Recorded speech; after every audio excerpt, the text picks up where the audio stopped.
Hi, it's Lori from Peace, Love, and Therapy. Coming to you today, I just want to talk a little bit about um, why therapy, particularly if you're a transgender person, you're a non-binary person. Why would therapy be useful? Would it be useful to you, and why that might or might not be? I know for many of my clients, having someone to talk to who has their back, who understands what they're going through, who they're not going to shock with any information that they give about their feelings, about their body, about their situation, about their gender, about their relationships. Sort of having someone who doesn't have a dog in their fight. And what I mean by that is when you go to people in your life and you start talking about things that are going on, even though those people likely have very good intentions, they do have a dog in the fight. They are, for instance, if my son were to come to me and say, I'm going to jump out of a plane with a parachute, my first reaction might be to discourage that. No, no, no, you don't want to do that. That's crazy. Because I want to protect my son. So even though it's not, my intention to interfere with whatever his dreams are of doing, I certainly have my own point of view. And likely most people in your life that you're in close relationship with will have a point of view, either to protect you or to fear. They may have fears about what might happen to you if you decide to be open about your gender identity. So I do think a therapist is someone who can be neutral, just be in the room with you and hear what you need to say and give you resources and help you sort of sort out what it is you really want for your own life. Because I think every trans person's experience is different. People want different things. People want things at a different speed. I always say a trans person should be driving the train of their transition and they should be deciding how fast or slow that goes, and what passengers they pick up, so who they come out to and how they do that. And I do think it helps to have someone kind of in your corner to help you make those um, life changing, exciting, and terrifying decisions about transition. So that's a good reason to have a therapist. The other one I kind of mentioned is resources. A good therapist in your local area will be able to point you to support groups, to physicians that provide hormone therapy if that's something you're looking for, to help answer questions about the likely effect of hormones. Of course, those final questions go to the doctor, right? Because they're the medical professional providing the treatment. But just asking some questions in general about what might happen to my body and wonder how I'll deal with that. Um, Another thing that's really important is a gender therapist can help you kind of craft a plan for coming out. Who would I want to come out to and when and how? Because coming out is not a one-time experience. Coming out is really a process. For most people, they may come out to close friends.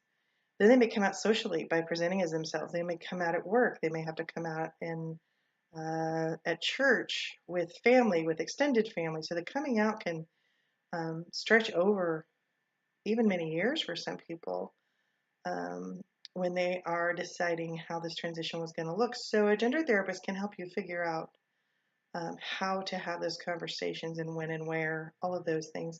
How to have support for yourself when you're going through coming out can be really important. Um, Also, what comes along often with being transgender is depression, anxiety. Most people in our society now have had at some point in their life some form of that. But when you feel set apart and different, when you feel like you don't quite fit in, when you feel like people don't really know you because they don't know everything about you, you're much more likely to have depression and anxiety. So a therapist can really help you with some practical tools of how to handle those moments that come up where you're feeling anxious or periods that you go through when you're feeling really low. So another good reason um, to seek out therapy. So something I want to talk about here is that I don't know that it's always therapy's always been a safe place for transgender folks because it's hard to know who's affirmative. Um, and it's there have been some therapists, and there are still some now who have a misunderstanding about what it means to have an incongruency in your gender, to your body and your brain don't match in gender. And so maybe haven't been as supportive or affirmative as they might be if they really understood both what it is and how it affects a person. So I know it hasn't always been a safe place in the past, and I know for some of those people what they start with maybe is a support group. They feel safer in a group, so they go to a support group. But I wanted today to just kind of go through a list with you of things you might look for if you're looking for a therapist who specializes in gender identity, and how they may be able to, you may be able to figure out if they would be an affirmative and appropriate person for you to go and talk to. So I have a list. So the first thing on my list is the therapist knowledgeable about in working with transgender clients? So when you contact a therapist, even before you contact them, look at their website. Do they talk about gender identity? Do they talk about transgender clients? Do they mention the things that you're experiencing? Um, those are things you want to look for. Also, most therapists have a Psychology Today profile, and that will come up if you just Google your area transgender therapist. You'll come up with Psychology Today will be near the top of the search. If you look over there and you look at their Psychology Today profile, you also will get some clues about the kind of clients they work with on a regular basis and what their experience is and what kind of clients they like to work with. So if you hear people talking about transitioning, gender identity, coming out, those kinds of things, that is a sign that they may have some knowledge about working with transgender clients. Also, like in our local area, are they listed? There's a LGBT Health Coalition directory. Are they listed in any local directories as affirmative care providers for people in the LGBT community? And in particular, in those directories, do they mention transgender clients? There may be, in fact, people who have great competencies around working with gay and lesbian clients and really don't have experience or maybe even interest in working with transgender clients. So when you're looking in those local directories, be sure to look for those signs that they particularly work with or have competencies with transgender clients. Also, do they have training? One of the things for me, even though I have a transgender spouse, I didn't feel like and I've worked with transgender clients when I was an intern, I didn't feel like that was really sufficient to say that I was a gender therapist. So I went and got some trainings. I went to Southern Methodist University, and they have an affirmative a program, LGBTQ affirmative care program for clinicians, for therapists, and you go through a series of classes over a year, and you learn how to work with different populations. And one of those sets of classes were with transgender clients. And I certainly learned the latest research. I had a really good professor who's involved in writing some books on a national level. I had a really good experience finding out what I didn't know. I certainly didn't know everything I needed to know, and I don't now. But I certainly learned a lot, and I sort of figured out where I could do research when I did come up with questions. Where could I go to find those answers? And we met with panels of people who were transgender. Um, I often say the only thing that transgender people have in common is that they're transgender.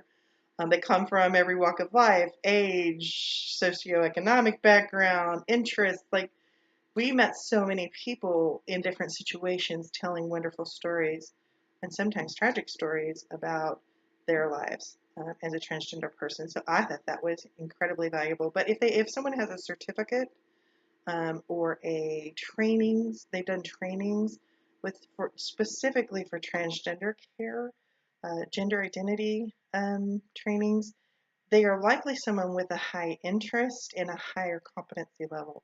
Uh, I do want to say that's not always true. There are certainly people working in communities, maybe in your local community, that have very high competency and also a lot of experience with transgender clients, and they haven't necessarily gone through those trainings. So I wouldn't discount someone because you don't see that on their website or on the wall of their office. So I'm not saying that. But I am saying if you see those trainings, that's some indication that they have a high level of interest and maybe some additional competency to work with you if you're a trans person. Do they see individuals, or will they see other your significant other people in your family. So I'm biased. I'm a marriage and family therapist. What that really means, I wish we would call it a relational therapist, because what it means is when I see people, I know that they're not an island, and I'm considering all the people in their life, their significant other, their family, even their extended family, what's their social circle like, and we look at all those things. And one of the advantages is that I'm very comfortable seeing them with their significant other, seeing them with their family, or even having at times having separate sessions, especially with trans teens and their parents. There are times I sit down with the parents and really sort of give them some information they may not have, and help them also process some difficult feelings around finding out that their teen is trans. So I think that if you're wanting those services, maybe some help with family members or significant other, then look for someone who feels comfortable and has experience in those areas. Another thing is, are they involved in supporting transgender people in the community? I think this is really important. This is my personal opinion. I really do try to get out into the community and offer many things at no charge. I've spoken to student therapists, I've spoken to therapists in the community at sort of a forum they have every month about working with transgender clients and how to be affirmative. I've spoken several times at support groups, offering mindfulness strategies, offering ways to cope with the things that come up for people in the transgender community. I really, we're going in a week or so, my wife and I, to the state capitol with some kids from our local GLSEN organization. They'll talk to their legislators about legislation that matters to them as kids in the LGBT community, and then I'll be there to help them process their experience with that. So we really do try to get out and provide some resources and support for the transgender community. And I think when you find someone who's doing that, it certainly lets you know that they have a focus to be helping people in the community. And so I think that's a good sign if you see someone who's out in the community making those efforts. Um, do they offer a free consultation? Again, this is a personal preference. They do offer a free consultation because what I believe is that having a therapist is a very personal experience. And I like for people to come and meet me. I want to hear their story. And I want to see if I think I can be useful. Um, maybe they have some other things going on that are not really my specialty. And maybe I think it would be helpful to consult with another therapist or to refer them to someone else. But I want to make sure that I feel that I can be useful and helpful to them. And I want them to feel comfortable with me. I want them to feel like I'm someone that they can connect with and do some of the work that they want to do. So I don't want people to feel under any obligation. So I offer a free consultation. And especially for transgender teens that often bring their families with them, so I can meet everyone. Certainly, I want to talk to parents of any minors. So I do offer that. So if that's something that you're interested in having, a chance to sort of meet the person before you make a decision, then either look, at their website or ask them if you call the, do you offer a free consultation? Another thing is, do they offer information about name changes, for example, or other resources in the community like who you could go to for hormone therapy? Are they aware of the community resources? Or even information? If you just say, where would I find the standards that doctors use to treat uh, transgender patients? I think a good gender therapist would know where to point someone. I think if someone was looking for a support group, certainly the local therapist should know where those support groups exist and kind of the nature of those. So, do they have resources? Another thing is if you need a letter either to have hormone treatment or surgery, uh, ask if they do an assessment, if they will do an assessment. And if they write that letter, are you required to do therapy with them before they write the letter? Everyone has a different focus. I can meet with someone once or twice and do some work to help me determine what they're experiencing as a transgender person and what their desires are in transition. And I'm happy to write a letter for someone and there's not a requirement that they sign up to do therapy um, on a regular basis with me. But certainly, if you're looking for those letters, be upfront about that and ask what their policies are. There are people who do require a certain number of sessions or a certain period of time to go by before they will write a letter for you. Another thing is, um, are they familiar with WPATH, standards of care? So WPATH is an organization that puts out standards both for medical health and mental health, and they do some other things, right? They have lots of good trainings and things. Uh, but your therapist should know what that is, and they should know um, what WPATH means, and they should be familiar with those standards of care. And sort of the last one is, what are their rates? You need to know if you can actually go to this therapist. What are their rates? Do they accept insurance? If you have a health savings account, will they take your health savings account card? How do they do their billing? Like, are you going to be able to afford to go to this provider? And if you find out in fact that you are not, then they could perhaps refer you to someone who might be able to help. One of the things is that health insurance, not every therapist takes every health insurance, right? They're not on the list for every health insurance panel. And also, sometimes you may be able to find a rate that's affordable and sort of comparable to paying copays. Some of the mental health copays have gotten pretty large, and you can often come close to a clinician's rate by doing self-pay. There are a lot of good reasons to do self-pay. Your diagnosis isn't out there, so you maintain your privacy. It's Sometimes you can get a discount if you're paying cash at your sessions, and by cash I mean credit card, check, that kind of thing. Because then the therapist does not have to spend the time to file it with your insurance and follow up and go through all those procedures.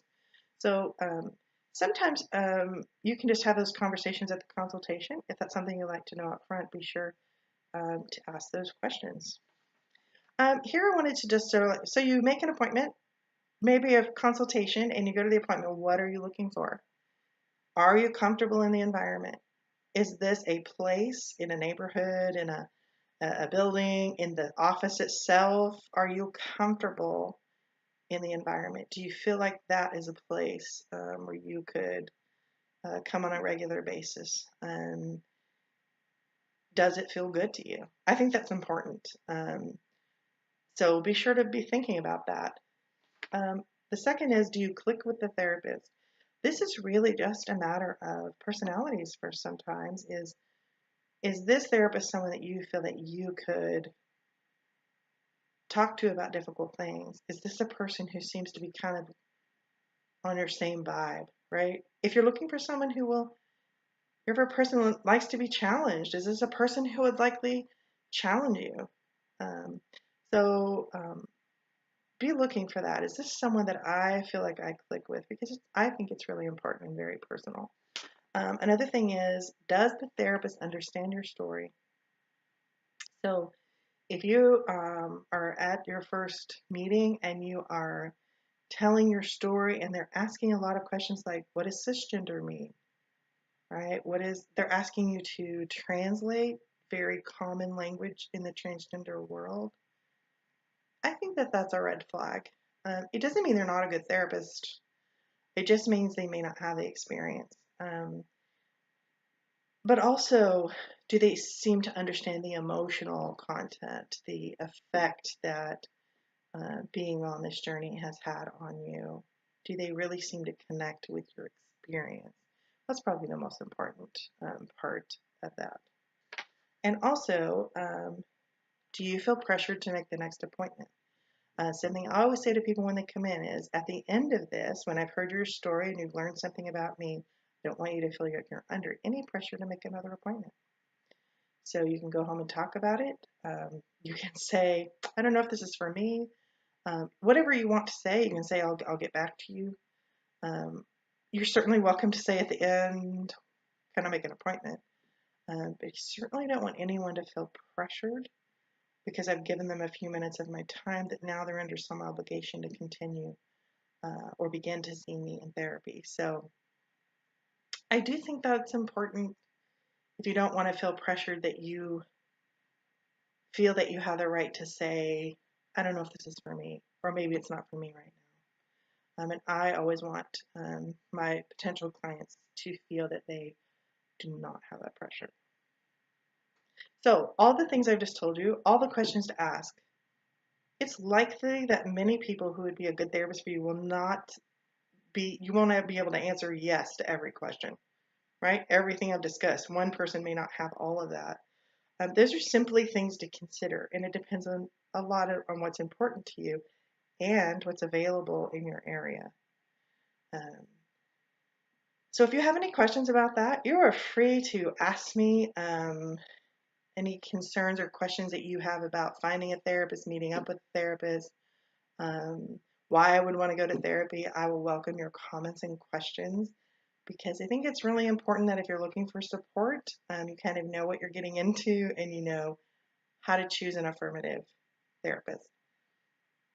Have a great day. Thank you so much.